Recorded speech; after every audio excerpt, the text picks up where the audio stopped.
and page 9. Is everyone happy that they're a true and accurate record? Yeah. Paul?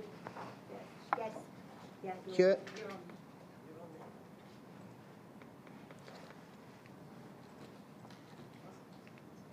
Paul? You happy? Yep, good. Super, thank you. So move on to item 2, apologies for absence. I've only received 1 apologies for absence. Teresa? Thank you, Chairman. Yes, we've had apologies from Councillor Cowan. Lovely, thank you very much.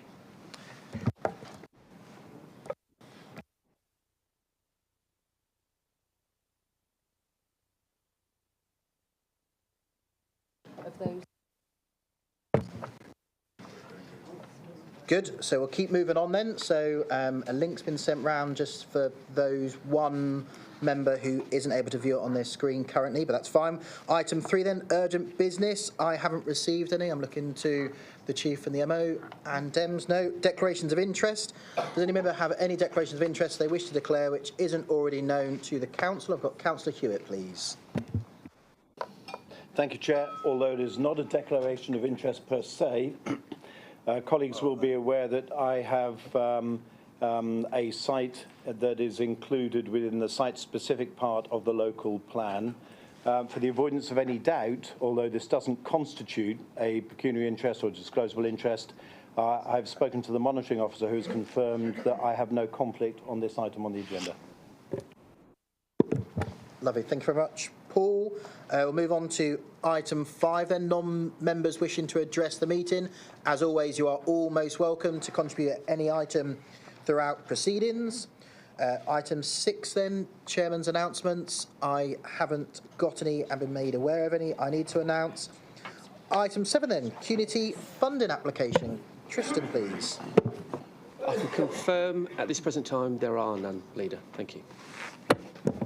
Super. Do you want to give an update as to the future of when we expect that timeline as we move forward, obviously through the budget setting process as well, Tristan?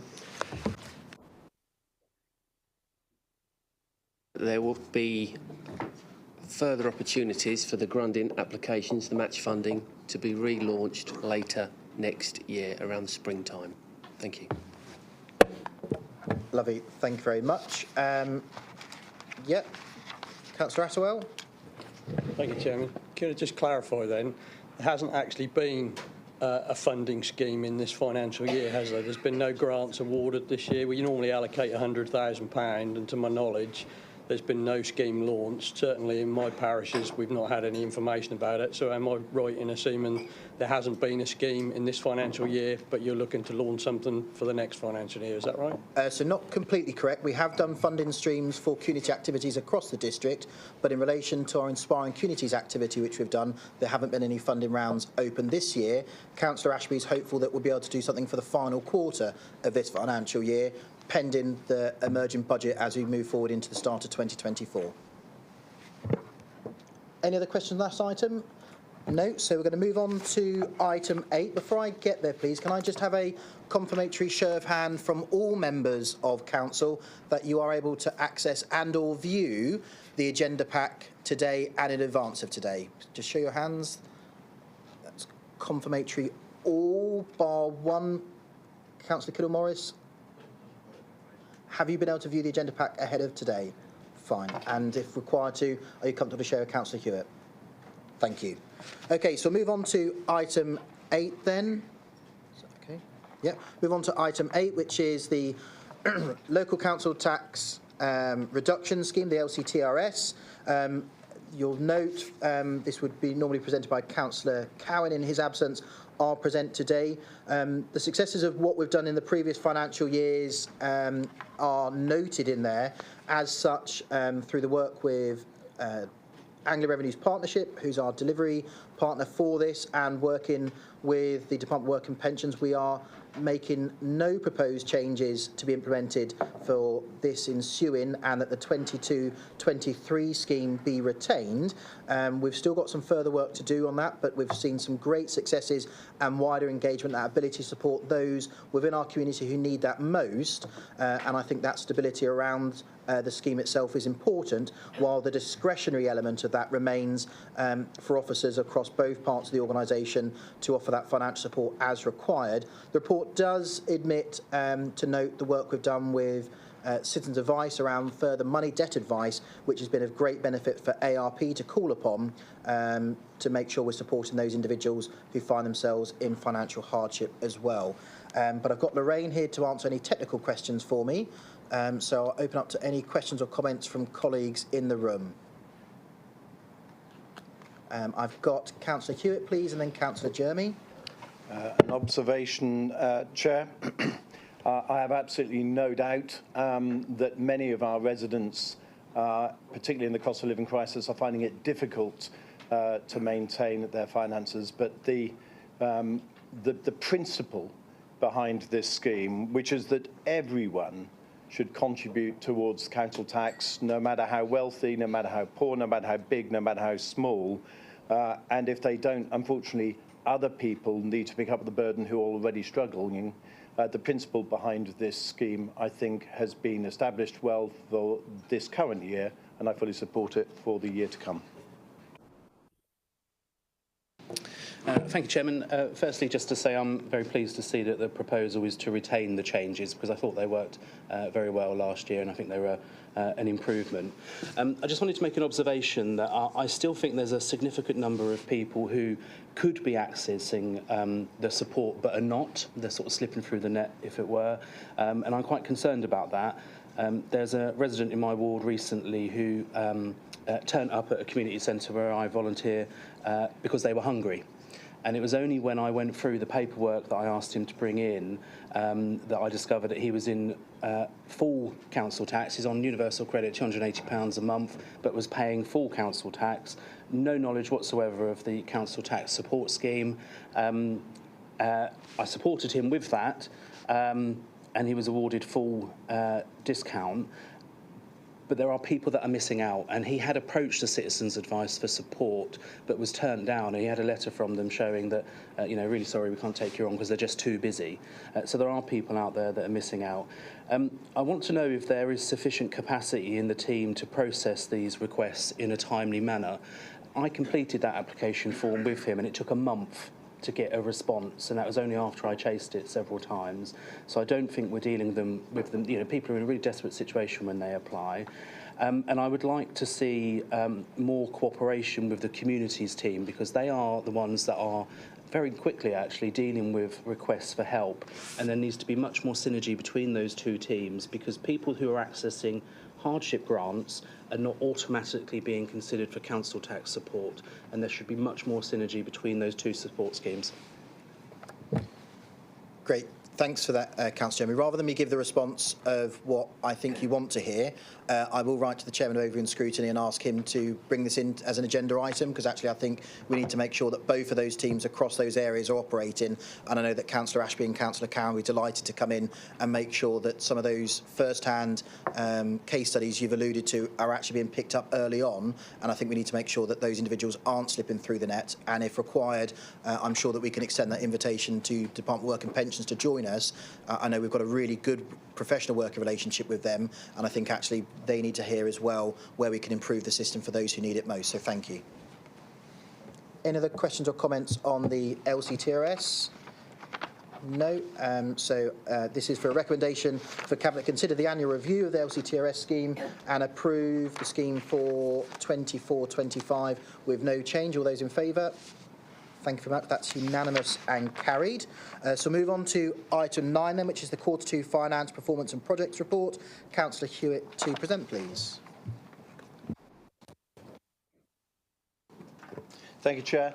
I'm delighted to present in Councillor Cowan's absence agenda item 9, which is, as I say, the Finance, Performance and Projects Report. Myself and Councillor Webb will be presenting elements of this report and the recommendation attached to it that the report and appendices be noted. Councillor Webb, did you want to start off this? Thank you, Councillor Hewitt. Right, okay. This report highlights some of the great work that the Council is currently doing, but it also highlights some areas which we want to improve on over the next few months. We have seen some pleasing data from most areas, with a particular improvement in complaints responded to within the timescale. Last quarter, quarter one, 96% were responded to within the timescale, and very pleasingly, this quarter it was 100%, so that's a real good step forward. We have also included the key performance indicators relating to our staff survey, which we carry out annually. You'll see there are some excellent results showing we've continued to maintain and build on last year's also fantastic results. We've also seen an improvement in the freedom of information requests responded to within the timescales. Work continues to understand and resolve the root cause of these delays, and we've seen an improvement from 88% in quarter one to 93% in quarter two. However, we're still working on getting this to 100%. Areas which were challenging, including the number of missed bins. However, much of this is due to high levels of sickness and annual leave during September, following the August bank holiday. And while we are learning from that, improvements have been seen in the last month. The percentage of food safety intervention actions taken on 0 to 2 National Food Hygiene Rating Standard rated businesses within 2 months fell 80% this quarter, which equates to one instance where action was not taken within the 2 months. All other metrics in this service are either or above target. Thank you for that, and I'll pass you back to Councillor Hewitt for the remainder of the report. Thank you, Councillor Webb. I shall do a brief overview of projects, and then I shall move over to reporting Councillor Cowan's comments on finance.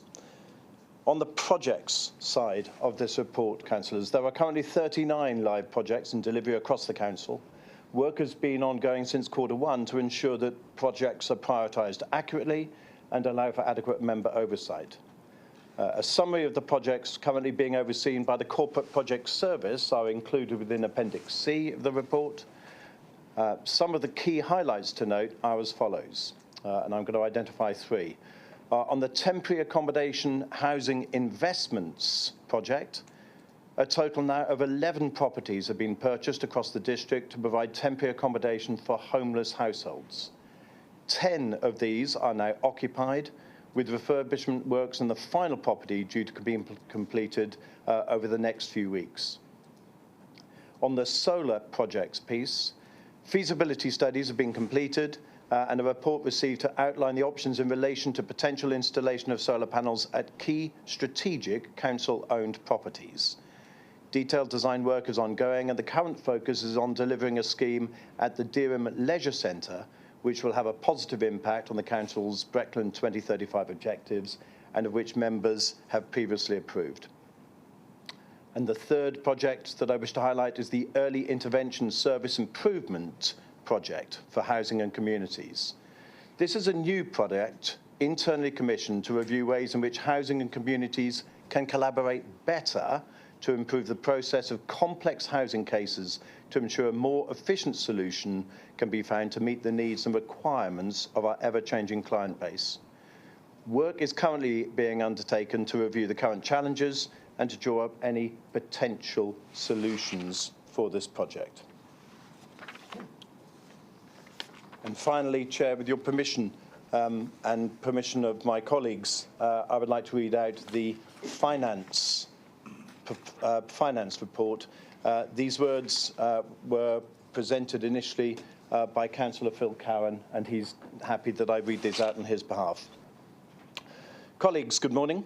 By the way, I don't think I will speak like Phil Cowan speaks, but you'll hear some of his tone coming through. Firstly, apologies for not being present today to present this report in person. If there are any questions that cannot be answered during the meeting, a written response will be provided as soon as possible. Since taking up the reins of the finance portfolio, I can say without hesitation that the circumstances that provide the background to the report before you are unprecedented. When at the start of the fiscal year, Q1, we project an overspend to one degree or other, usually during the year, as time moves forward, that overspend improves. This is a pattern of which we become accustomed. This year, however, as you can see from the report and the appendices, in Q2, we are currently showing an increased forecast revenue overspend from that reported Q1 to a reported anticipated revenue outturn of £507,000. Put it another way, we have a forecast variance from budget that has increased by about £80,000, and this despite the savings that have been made as identified in Appendix A to the report. Appendix A also identifies the rationale behind this increase, and the largest amongst the variances are housing benefit payments and planning income.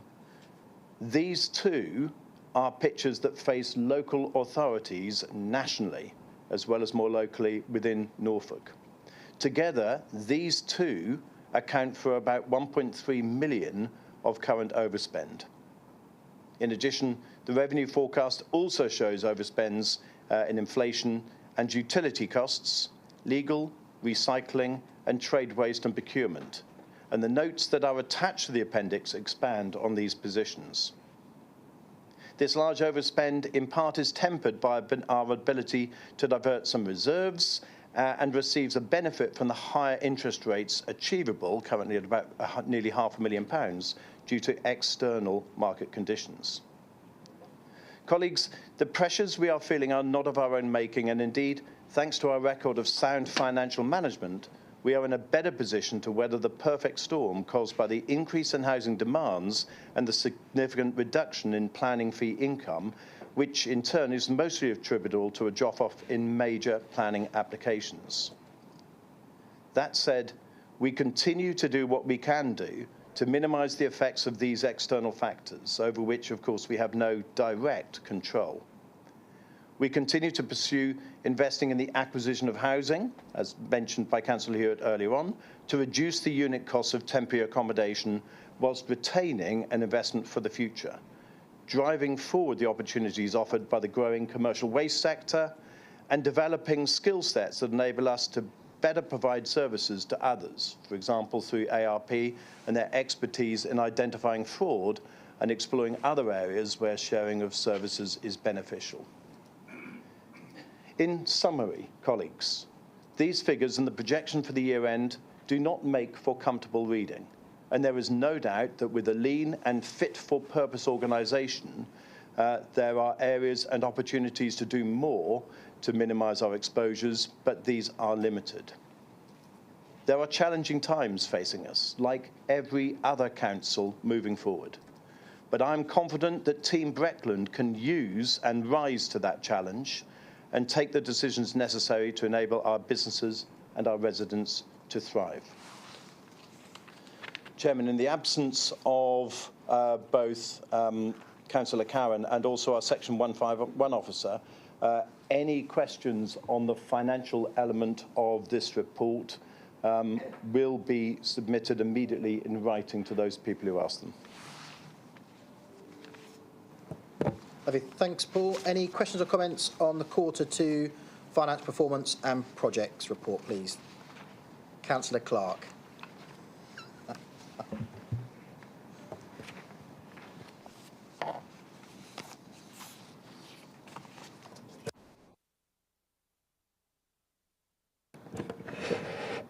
Thank you, Chairman. Slight glitch there.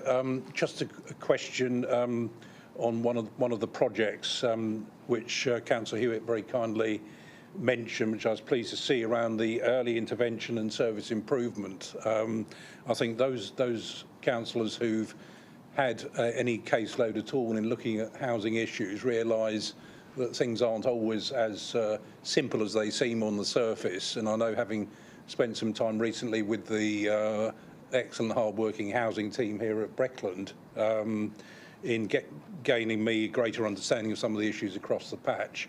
In terms of this particular initiative, obviously I think it'd be very helpful for members to, including my group, to have a possible briefing about how the challenges and opportunities you've got there, and also how this is potentially being resourced. And it may be possibly, although we had housing at the last Overview and Scrutiny Commission, it might be a future subject when we have a look back at how this is being taken forward, and obviously that would be a matter for the chairman of the Overview and Scrutiny Commission. But I think welcome the initiative, but also whether this is taking resources away from some of the day-to-day stuff, how it's going to work in practice, and obviously there may be some implications that we in the main opposition may wish to support going forward. Thank you.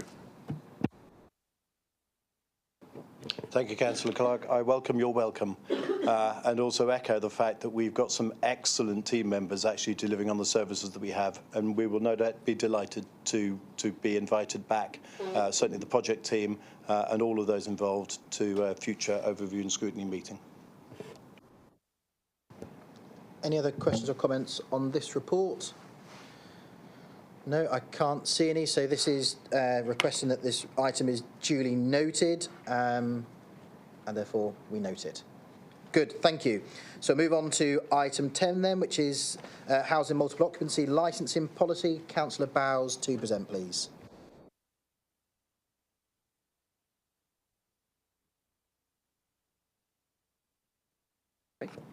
Thank you, Chairman. So to introduce the HMO licensing policy, houses in multiple occupation provide greatly needed housing options for people who cannot afford to live in self-contained accommodation or who benefit in other ways from sharing a dwelling with other people. The Council encourages the use and provision of these, but wants to ensure they are safe and well managed. Legislation requires the Council to licence HMOs with 5 or more people living in them.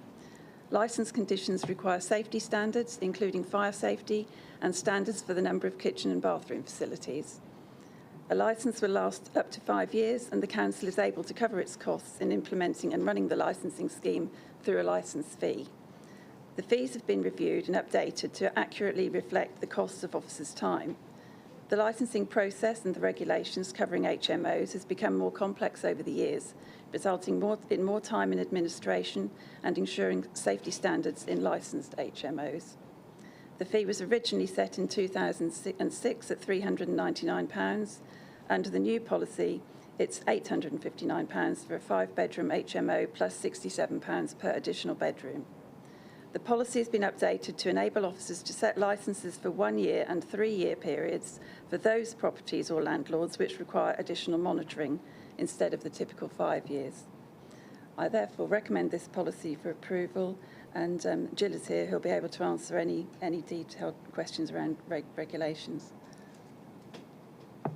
Lovely, thank you, Councillor Bowes. Any questions or comments on the HMO policy as it comes forward? No, I just want to echo Councillor Bowes' thanks to her team and the officers. I think it's really important to have that robust flexibility and the discretion for you as housing officers around that 1-year period and 3-year for those who need that extra support to make sure that we are providing that oversight of safe, secure accommodation for those who need it, which we haven't done traditionally. So I think it's good for that that we've been able to introduce that. I know that we're continuously monitoring that, and coming back to the previous councillor's item on the work we're doing with communities to make sure we're providing that support for all of those individuals. Obviously, there are other areas in there which have been updated, but I think it's a strong, robust policy in which Breckland's setting the tone for other people to, in turn, follow suit. So thank you for all of those concerned. Do you want to move that recommendation, please, Councillor Bowes? Move the recommendation, Chairman. Lovely, thank you. All those in favour? Lovely, that's unanimous, that's carried. So we'll move on to item 11 then, which is the public health funeral policy. Councillor Bowes to present as well, please. Thank you. As we're all aware, when a person dies, it's often a difficult period for all who are linked to the deceased. However, some people do not have anyone or any family to arrange their funeral, and in such circumstances, the coroner's office or the funeral director needs arrangements to be made. Our duties in respect of this have their origins in early public health laws to prevent accumulations of bodies and the spread of disease. Whilst these duties are set in legislation, it is sensible to explain what these are in policy, so that the public, partners and officers can refer to these duties and easily understand them. This policy makes clear what the Council will do where assistance is required in arranging public health funerals and how the Council will charge for officers' time. This will help avoid confusion and manage expectations. We receive an average of 18 funerals per year. The general cost of an unattended funeral is £995. As set out in the policy, officers will make every effort to track down family and finances to minimise the Council's involvement and expense. This policy is straightforward and I recommend it for approval. Thank you. Lovely. Thank you for that item. Any questions or comments on the funeral policy? No, I'm sure for some members in the room and the public, they're not aware that the District Council provides this really important piece of service and support for those who are continuously in need, and everyone deserves that right to an appropriate burial at the end of their life. So thank you for the team for pulling this forward. It's a shame, sadly, there are still so many who require that support from the local authority, but I know that Jill and her team do it with immense dignity for those deceased individuals. If there are no questions or comments on that, then Councillor Bowers, do you want to move that recommendation, please? OK, all those in favour? Thank you, that's unanimous and carried. So we'll move to item 12, which is the local plan update. Councillor Sarah Suggett to present, please. Thank you, Chair. This report sets out the next key stage in the preparation of the full update of the local plan. It builds on the extensive and continuing community engagement on the plan that has been progressing since March this year. To date, and in addition to the formal issues and options consultation and call for sites exercise, community engagement has included the Common Place portal content and surveys, community place-based events and community virtual events. And to follow are 3 youth-based events in January and February in Watton, Swaffham and Thetford that are being prepared in conjunction with the Council's community engagement specialists, Filigree, and working with our partners at the Breckland Youth Advisory Board. An important element of the full update of the local plan will be the settlement hierarchy and allocation of sites for new development. Another issue that needs addressing is whether or not the plan should continue to define settlement boundaries or adopt a more flexible approach towards development in the district settlements that would be more responsive to a particular local need or change in circumstances.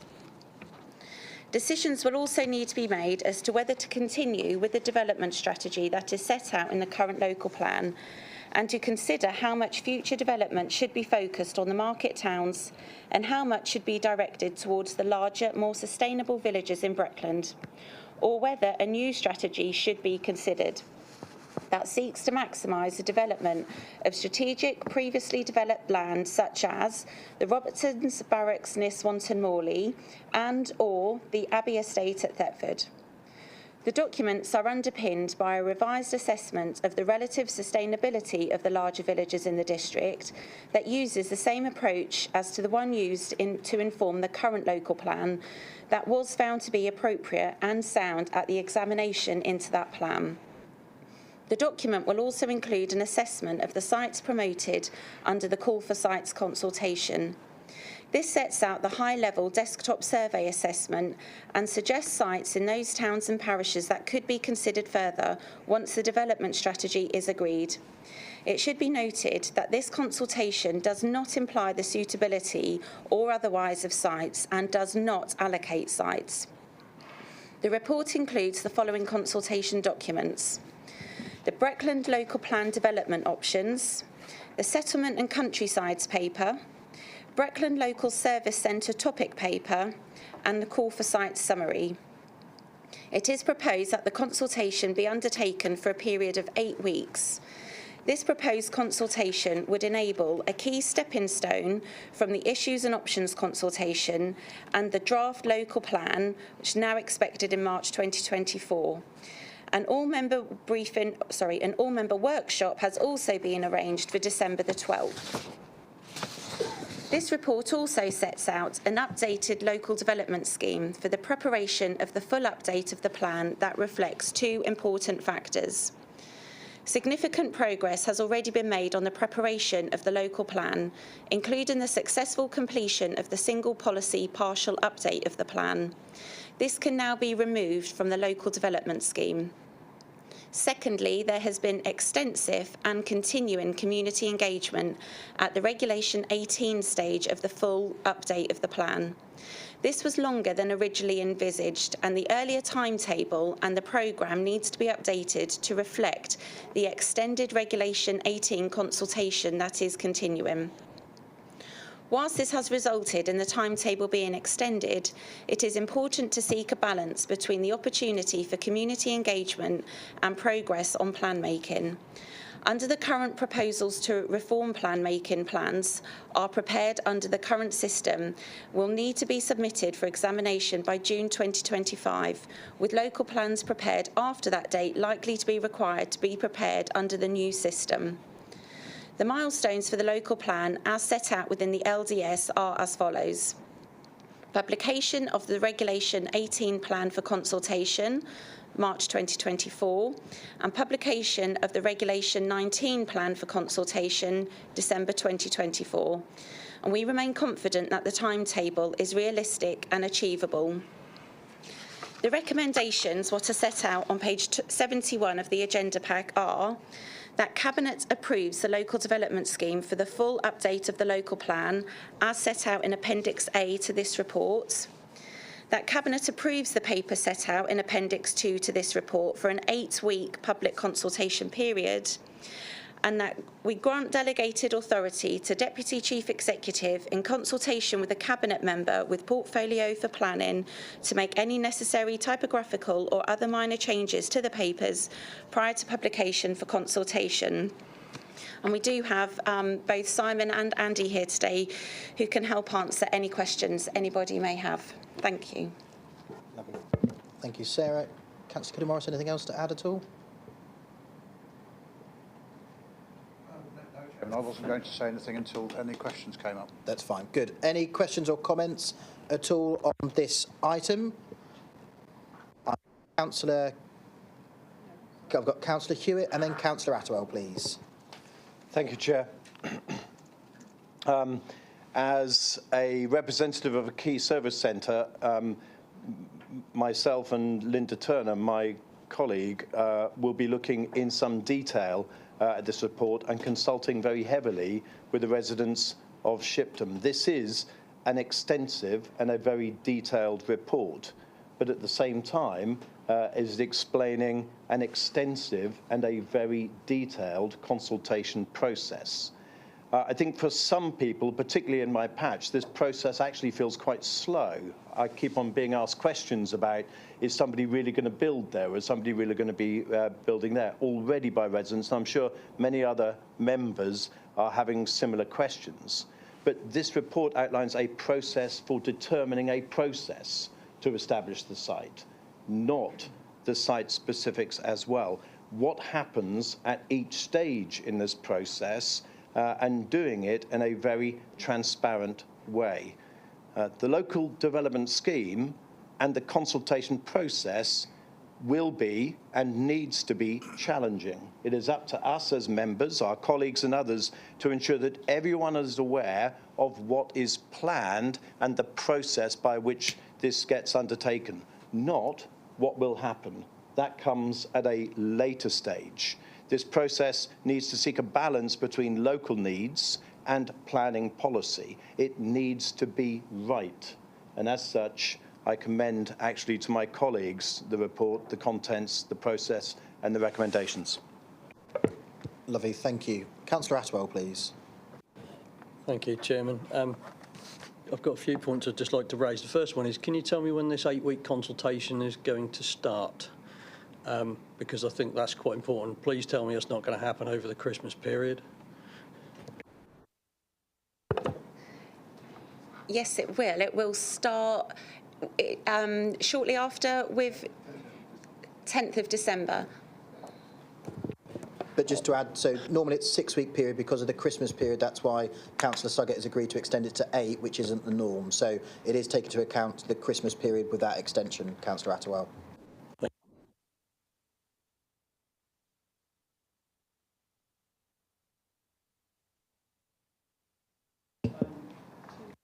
Could you just turn your Toblerone Sorry, on? on the alternative development strategy scenario, section 7.1 in relation to Robertson Barracks, there seems to be some text missing at the end of that.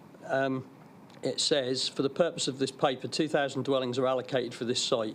If following further work a different capacity is preferred, then this will require additional...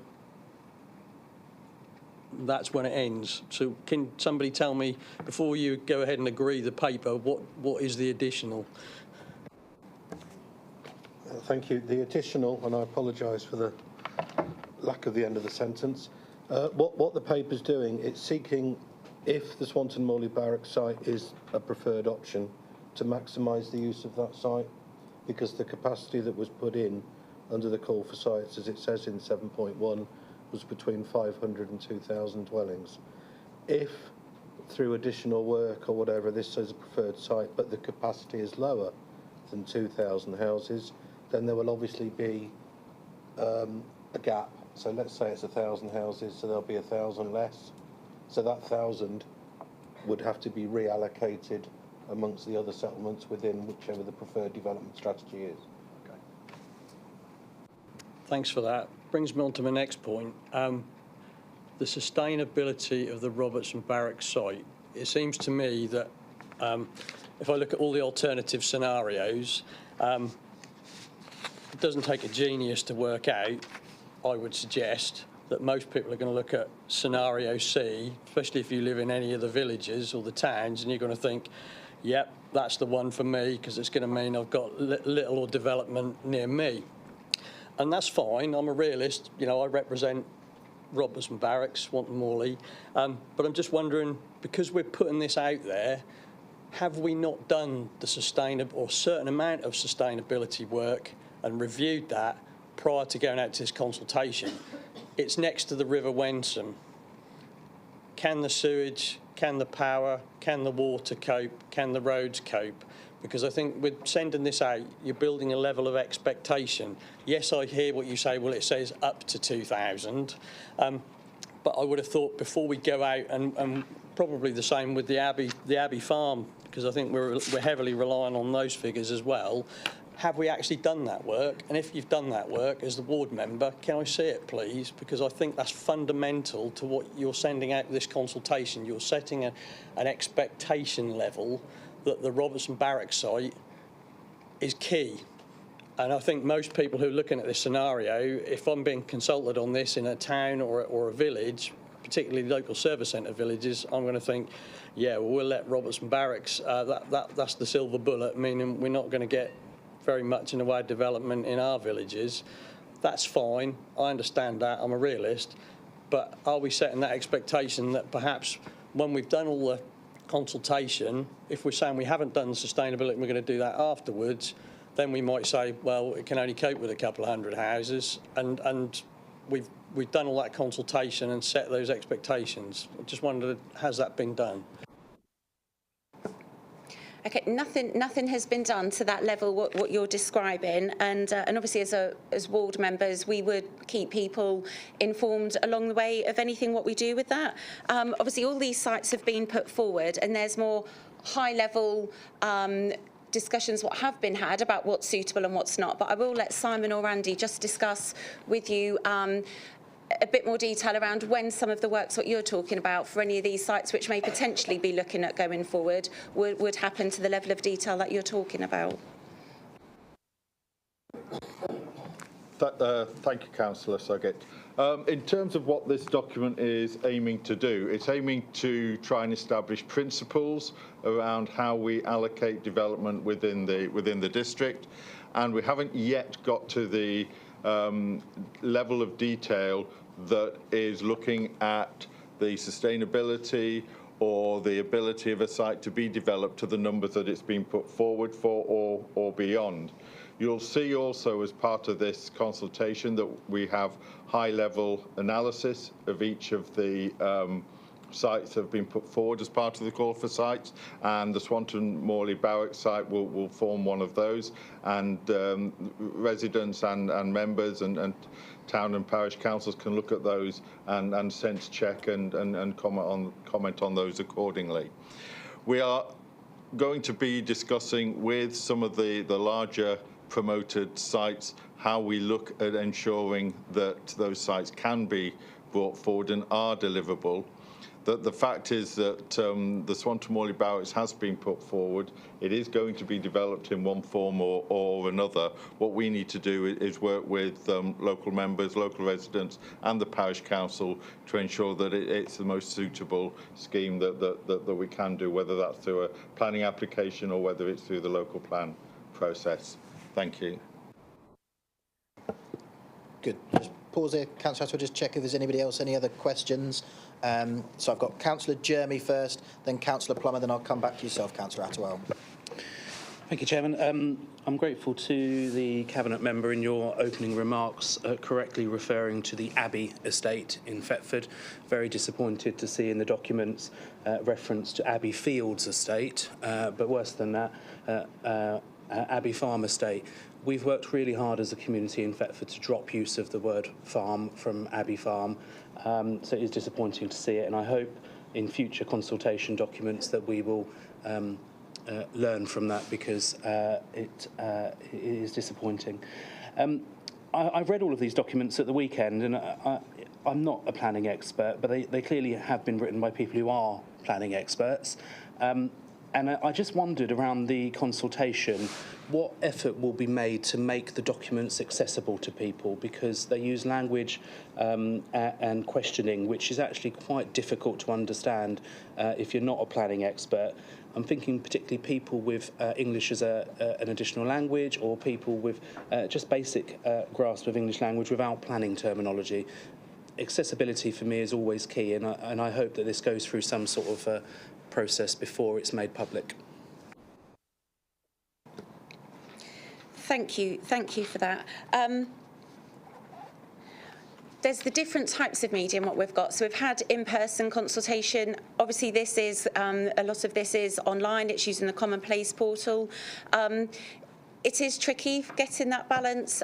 Planning and planning policy is tricky to understand, but we will pick up as best and where we can any of that, and I will pick up with Simon and the team how we come by that language barrier that you highlight. So thank you for that.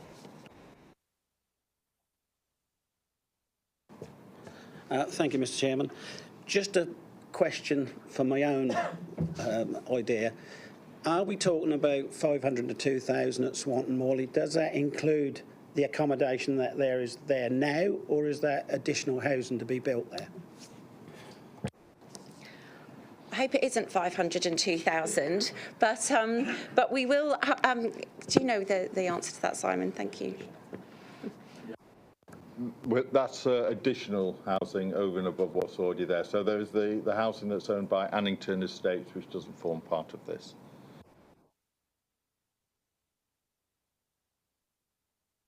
So two other things from me, if I can.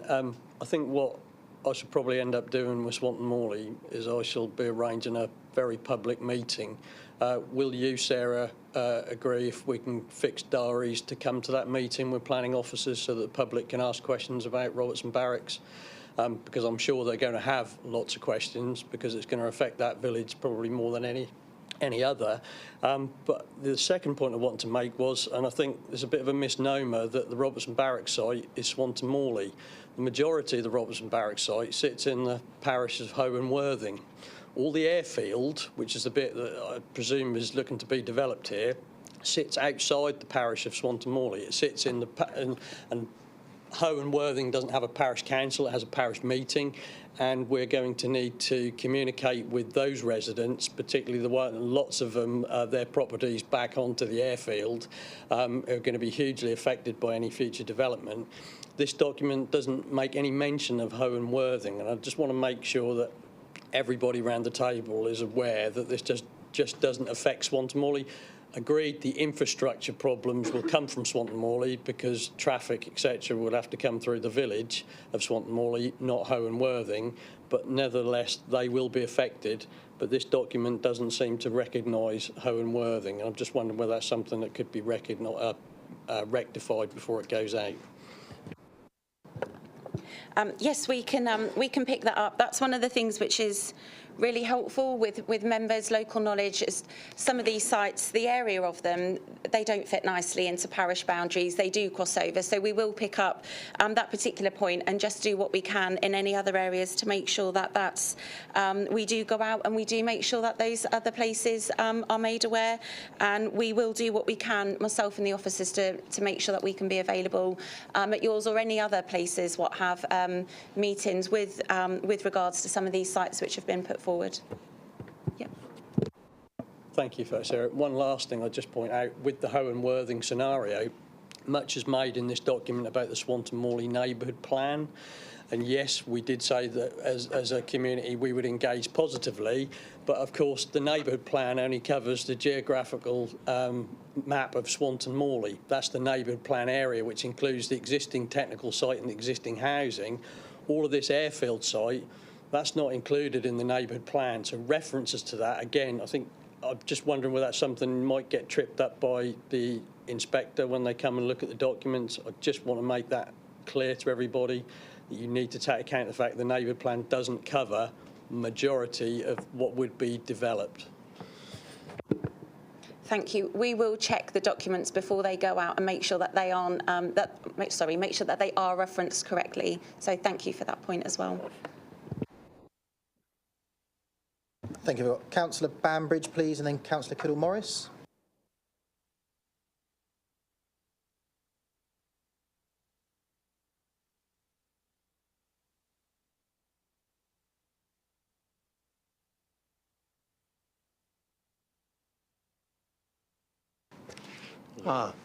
It's finally got there, thank you. I'm not going to mention the land at Bintry. I'm sure you're tackling that in a proper manner, and we have spoken outside this meeting for that. So that does need to be related. But as I have decided I'm going to speak, I thought I should at least mention that in case there's anyone in that area listening in. What I do note is missing from this, as I reread it again last night, are the 100 or so smaller communities that are not flagged up for development. Now, I know because I represent more than a dozen of those villages, as well as a couple of service centres, that they do actually require some planned development in the future. And because there are 100 or so communities in the district, then that planned development could include quite a lot of houses. And in villages I represent in particular, exception sites are mentioned, and we really do need to have somewhere in this development plan an acknowledgement that we ought to have development for local people in these villages, and the exception site system works very, very well for them. And I hope you'll include that. Thank you. Thank you for that. And yes, the site that you didn't want to mention, but we have. Yes, we have. So the officers have gone out, and I appreciate that there is a lot of concern which has come from locals about the mention of that, and the officers have gone out and explained a lot of the process, the planning words, what happens and what have you to the local residents. So hopefully that their minds have been put at rest, that the proper process is being followed. And yes, the point of the consultation is to try and find out what those principles are, so that we can try and figure out that a good amount of development and the right and proper development can be taken across the district, and it shan't just be looked at one particular area or all over here. The whole point of this is to try and get a good spread of good quality homes across the district for everybody. So, and I know as ward members that we will be going out making sure that our smaller communities know about this and know about exception sites, which I know you're particularly passionate about. So thank you for raising that. Yes, thank you, Chairman. Just a quick comment, really. I mean, I think this is probably the most important consultation that this process is putting forward. There are other consultations to come, but they would be based purely on what the results of this particular consultation is. The settlement hierarchy is one of the most important things we need to establish. And to my joy, there is a consultation also on whether we should have settlement boundaries around villages or not. I've been a protagonist of getting rid of settlement boundaries because, in my opinion, they urbanise local villages. The other thing is, I think the difficulty in officers writing this report is the language, and I think you've got on one hand, let's be more accessible, and on the other hand, be more precise, but I don't think you can get them both together. So although it's very difficult, I think, for some people to read, I think it's incumbent on us as ward members to go out to our parish councils and explain or sort of cut through the jargon, if you like, so that they can understand exactly what is going on and make the appropriate response according to what they feel. Thank you, Chairman. Lovely, thanks, Mark. Any other? Councillor Clausen, please. Yes, Chairman, I'd just like to echo what Sarah was saying in hers. The breadth of the consultation which we're engaging this time is far beyond what we've ever done before. And I, for one, absolutely welcome it, particularly engagement with the youth, because, as I keep banging on about, this takes us through to 2046, and most of the youth will then be approaching middle age. So I absolutely embrace what you're doing, and it's got my full support. Thank you. Lovely, thank you. If there are no other questions or comments at all from colleagues, Councillor Suggett's move those recommendations 1 to 3. All those in favour? Thank you. That's carried. So move on to item 13, which is the Breckland Design Code. Councillor Suggett to present, please, just while Rachel gets streaming. Thank you. We do have a short presentation for you this morning because this is a really important piece of work which is being done, and we've had a super amount of feedback, a wide set of engagement with many people with this. So we've had stakeholders involved in both the Breckland Settlement and Landscape Character Assessment, which was completed last year, and this design guide, which are two documents which are intended to be used together. The production of the design guide signals to developers that the council takes design seriously, and it offers guidance to developers on what's expected from their schemes and provides a tool to enable planning officers to turn down badly designed development. It's a district-wide design guide, so covers both market towns and villages, and it provides guidance on those design issues which are considered to be the most important to residents, with illustrated examples taken from Breckland. Although it's a district-wide guide, it's not too long nor it's too general, that it does provide some specific design requirements which developers and their agents must satisfy. The design guide aims to provide more than just a guidance for planning applications, but to also act as a template for neighbourhood planning groups to develop their own guidance based on those design issues which are most relevant to them at a local level. A checklist has been provided on the process on developing design guides to help them. It will also act as a template for further guidance to be developed on specific issues or character areas. During the stakeholder workshop, a number of design issues were identified, and these were organised into 6 themes which form the design guide: complement and enhancing the site context, inclusive planning processes, sensitive integration with nature, promoting active travel and good parking design, creating distinctive places to live, and climate responsive design. And I will hand over to Rachel to show you some slides to help you see what this work looks like. Thank you.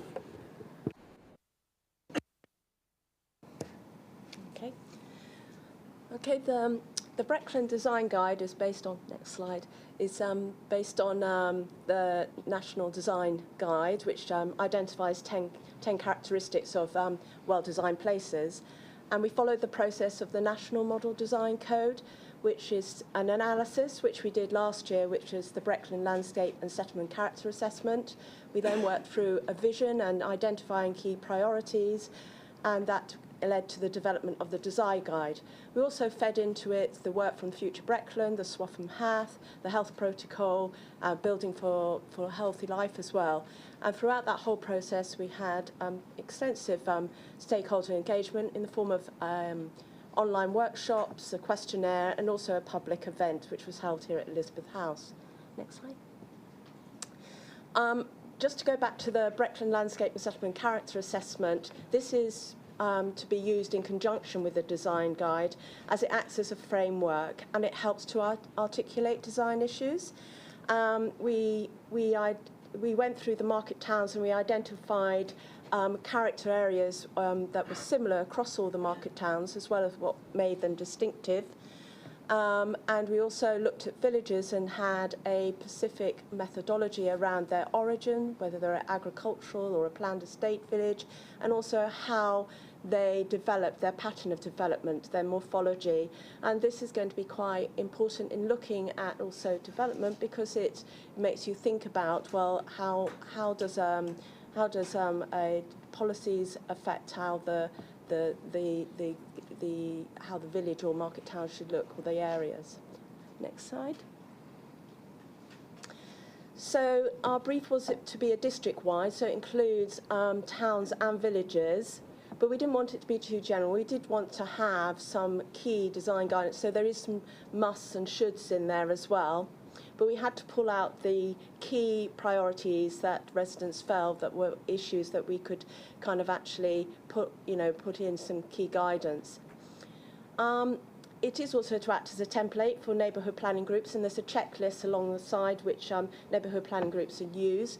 We worked alongside Mattershall Neighbourhood Planning Group, who were developing their own design guide, to check that the guidance worked with them, and that seemed to work quite well.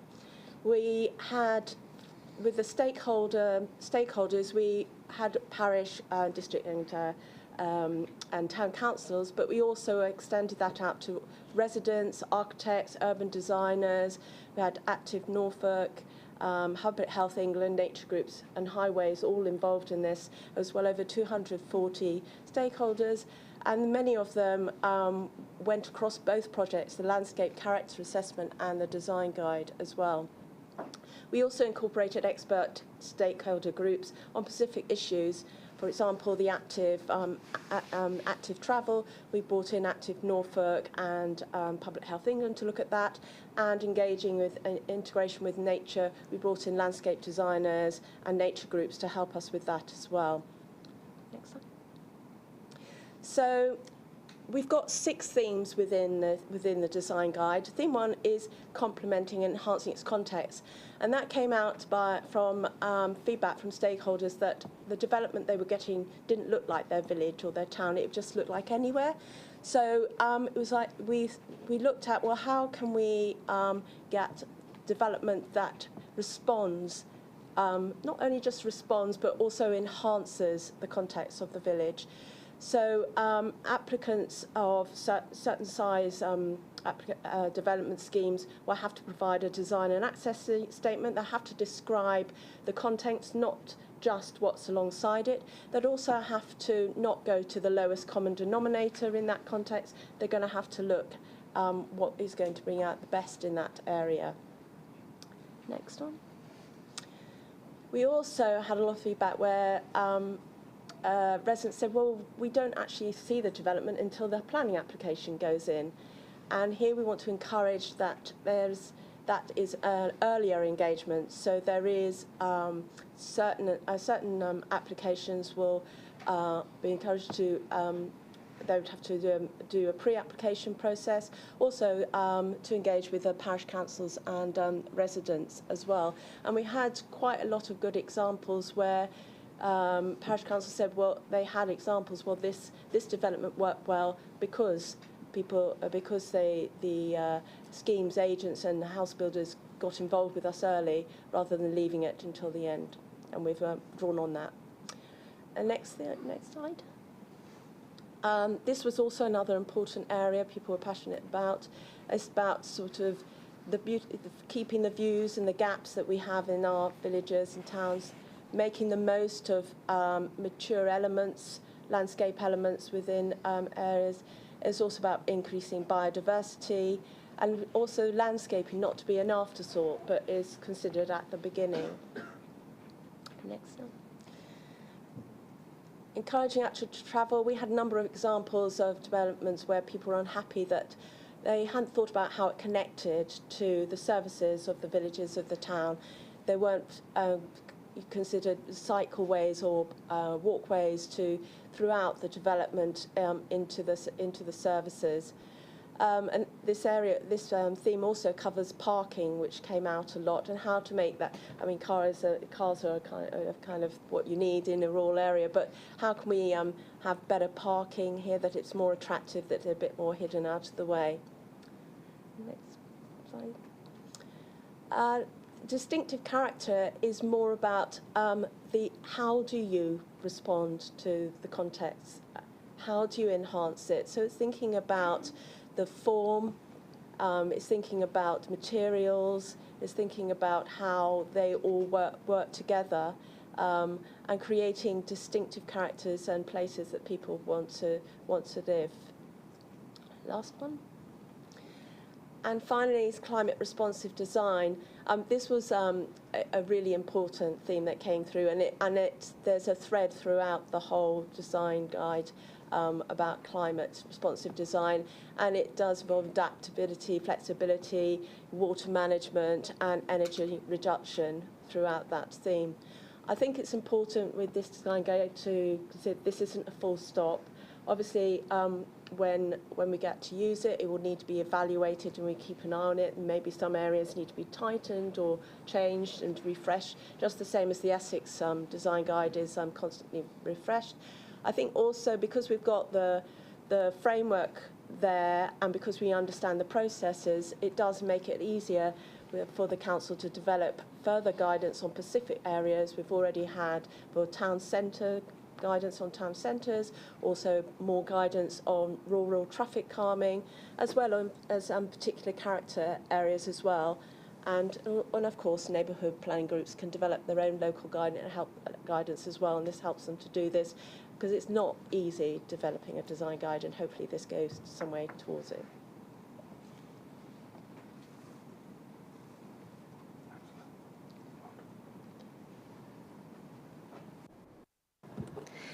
Thank you for that, Rachel.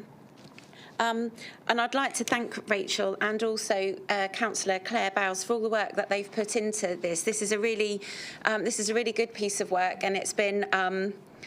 It's had a lot of interest, a lot of attention, and the workshops which have been held they've been really well attended and really well participated in. And I think that shows in the document that we're putting out for hopefully putting out to consultation today.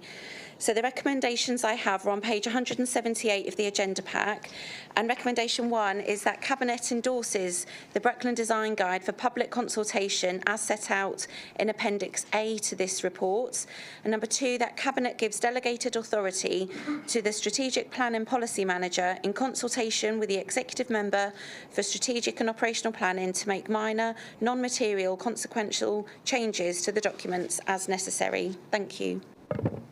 Lovely, thank you very much. Any questions or comments? Claire, anything you want to expand upon? Thank you, Chairman. Excuse me. I just really wanted to thank Rachel for her work, her dedicated work on bringing the guide to its final draft. I think it looks very good, and it's importantly detailed. And it's actually very exciting, as through this piece of work, this council will be better equipped to really influence good building and planning design across the district for the benefit of all our residents. Thanks, Rachel. Lovely, thanks, Claire. I've got Councillor Hewitt, then Councillor Clark, please. Thank you, Chair. I should say, as full disclosure, that I did see an image of my house on the design guide. Thankfully, as an example of good design rather than poor design, because that is really, really worrying when you see that. If we want Breckland to be a place where residents thrive and where they want to live, I think this design guide is a very clear and articulated way as to how we can achieve that. You know, maintaining the unique and distinctive nature of our houses across the district, where the district itself has got very distinct elements within it, ensuring that our residents can live in homes and not just houses or boxes, but actually being very clear that they complement the environment both now and in the future moving forwards. You mentioned that this was not an easy process, and it clearly has not been. But despite it being quite a high-level document, I'm unbelievably impressed about the detailed level of guidance that this document actually offers. Words like must, as opposed to may or should or hopefully can, abound all the way through it. I'm impressed that it focuses on the process as well as the output of design and planning process. And it does give, I think, a very clear template for design moving forwards, knowing that it's an iterative process, that will always be clear, but creating attractive, thriving, engaging buildings that contribute to the quality of life. Thank you so much for the work you put into this. Let's hopefully we can bring it into place as quickly as possible and commend the design guide moving forwards. Thank you very much, Chairman. Thank you very much, Councillor Hewitt. Yes, like Councillor Hewitt, I think probably the only thing I've got in common with him, I think my house also featured somewhere in one of the early drafts, but we won't go any further on that one. Just to say, yes, I welcome this design guide, all the different features of it. I went to two of the workshops. I think thinking with my sort of hat on as a current member of the planning committee, and that may be a question for Simon or Andrew, is how far we're going to see a reflection when this is adopted properly, finally, in planning applications, and particular officer reports.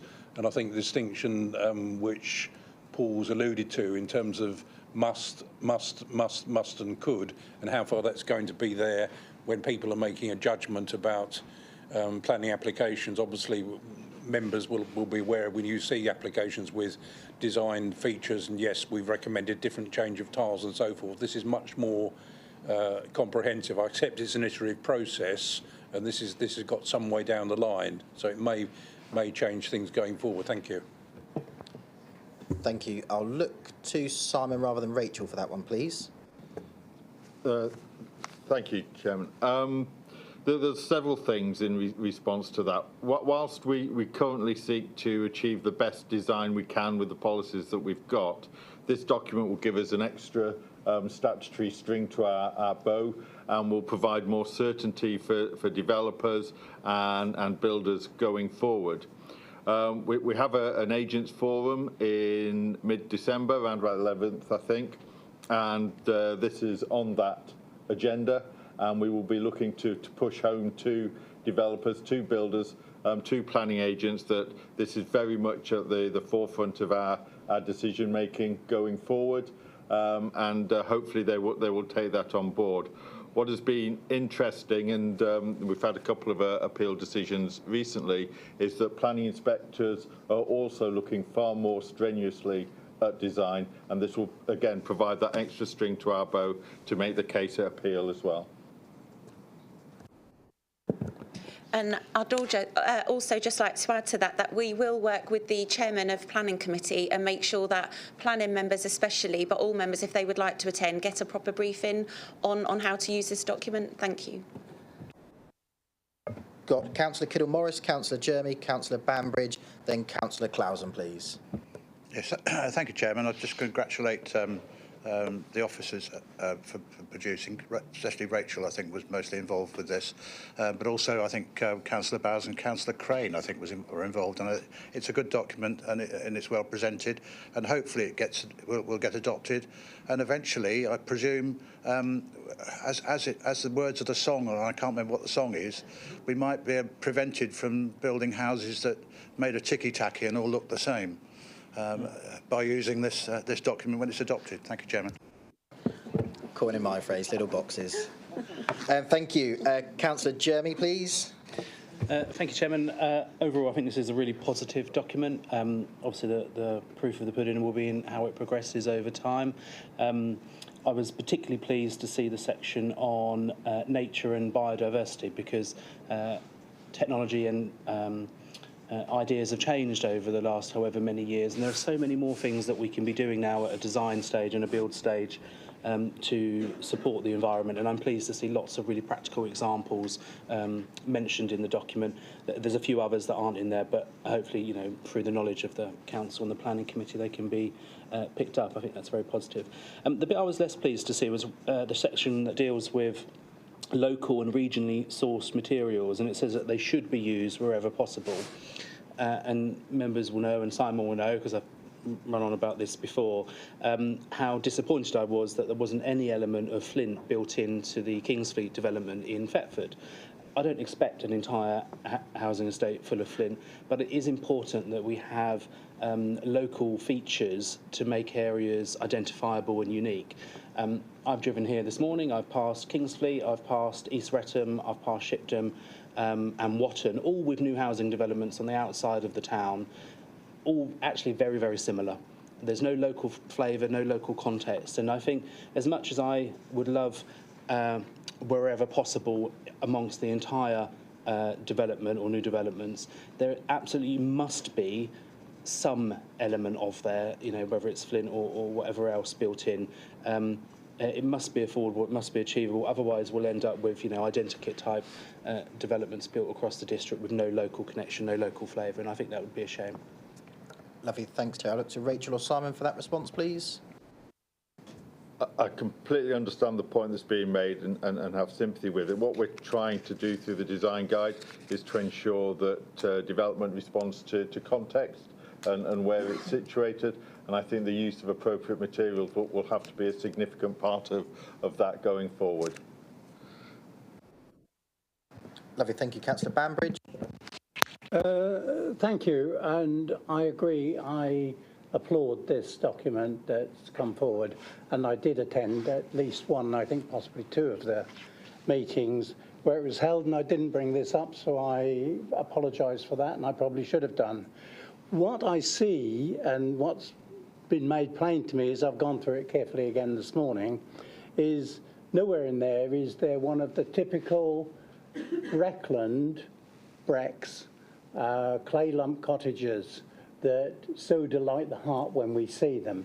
Now, I will admit that I was very, very recently in a meeting that decided one could be removed because it was too decrepit to be restored. I know that probably could have been restored, but the cost would have been there. And I was also invited a few weeks ago to look at one that had been very decrepit and had been completely restored, as I mentioned in that meeting. I think these buildings are so significant to the Brecks area, the middle area of Breckland, that we ought to at least have a mention of them in a design guide. I don't know whether they can be rebuilt as a modern building. They were mostly clay lump, mostly thatched. We're not probably going to go down those two ways too much, but I think it's a pity that we are missing them, and were we sitting in the Cotswolds, I'm certain we wouldn't have missed them. Yeah, I think we'll take that away and have a discussion with the consultants as to how we best address that. I think just to say that we need to make sure still that development meets modern building standards, etc. as well, so it may not be quite as straightforward, but we can see where it's addressed elsewhere. Yes, thank you, Chairman. Well, I think it's a cracking piece of work, Rachel. I particularly like the way that the design guide brings together lots of different strands. So planning is going to look holistically, far more at what's happening in the neighbourhood and everything like that. And yes, well done. And I think you should be very proud of where you've got it to so far. And yes, any amendments coming forward, great. And I know Claire, when she was on the committee and I was serving on the committee with her, we would have both loved this as part of our armoury back then. So the sooner we get it, the better. Thank you again. Great, thanks. Councillor Plummer, please. Thank you, Mr. Chairman. I apologise if I missed in the report anything that mentioned passive housing. If it's in there, it is. Well, we're supposed to be a progressive council. We're supposed to look for the environment. The most important thing we need to do is promote passive housing. If we haven't got an officer anywhere in Breckland who knows anything about it, I really recommend that they get trained on it. We can see what's happening because we don't cut down on our energy. We're having pylons put across our landscape. We're having wind turbines in the sea that has to have enormous cables brought across. And if we was to promote passive, where there's only uses, well, it doesn't use hardly any energy at all, we would be a progressive council. I please ask that somewhere along the line we do look to promote this, especially to developers. I will not have this argument that they're more expensive to build than conventional, because they're not. That's just an argument for a developer not, excuse me, to put them, to build them. The thing is that if we don't try and do something about it, we're going to be just a county that's covered in pylons, wind turbines and damn great generating places. So please, please, if possible, can the planner department look at this sensibly, not as just an add-on at the end of everything, but something which is really pushed forward. I know I go on about this and I know people get fed up with me talking about it, but please look at it. Thank you. Thanks, Paul. So 6.3 in the document, predominantly within the design guide, looks at that particularly, and obviously it gives 2 illustrations to 2 passive houses. I know the officers have to work within the flexibilities of what we currently got, so this will only, as Simon alluded to, add that extra string to their bow to have those early conversations with developers. So that is absolutely our intent, and we'll stand fast for any further positions around the MPPF as that emerges in the next couple of weeks or months. But this document, as presented, is a really strong position for our direction of travel and what we want to see across the district. I've got no further questions or comments from colleagues. Councillor Suggett has moved the recommendations as presented. Can I have all those in favour, please? Lovely, thank you very much. That's carried. So move on to item 14 then, which is the Thetford Conservation Area Appraisal. Councillor Suggett to present, please.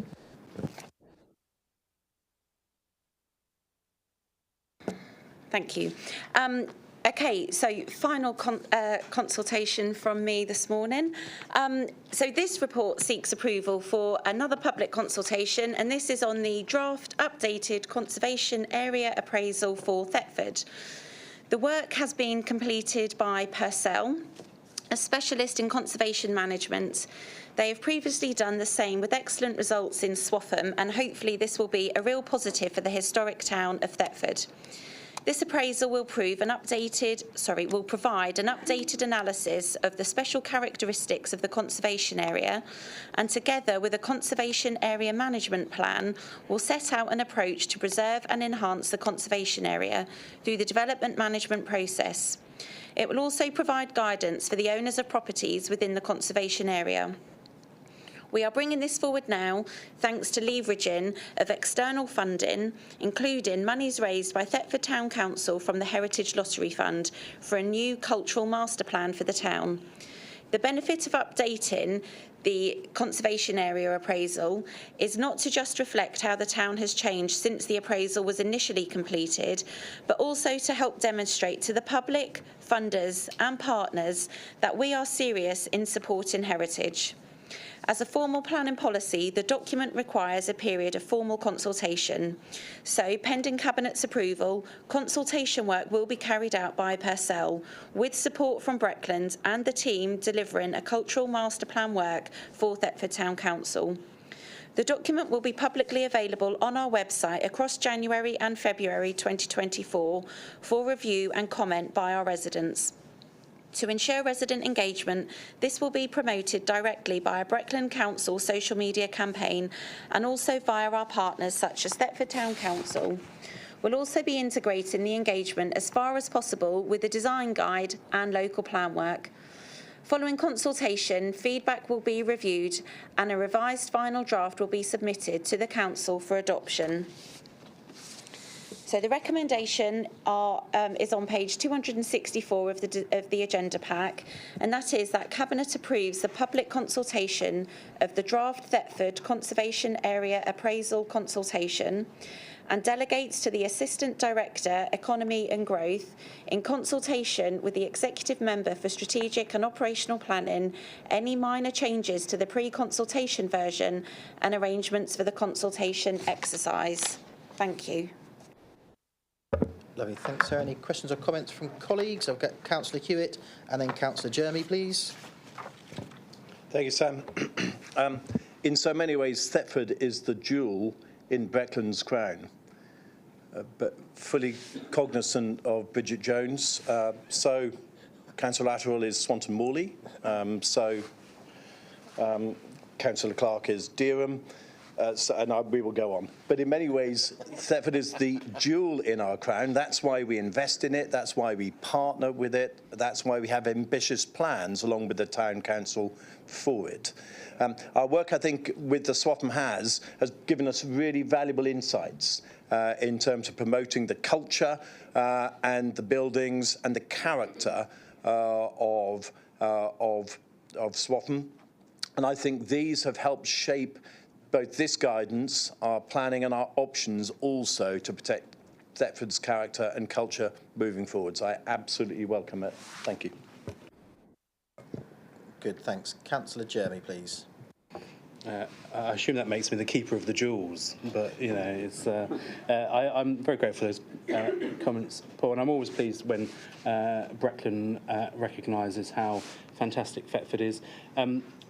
We have an amazing history in Thetford, particularly in our town centre, and it's been incredibly disappointing over the last however many decades to see particularly our historic core in the town centre eroded, frankly, through bad management or neglect. This is a really positive piece of work, and I'm very grateful that Breckland is working with Thetford Town Council to drive this forward. There's a section in the report that talks about expected benefits. I think actually that could be expanded. There's lots of benefits, I hope, to come from this rather than just the few that are listed there.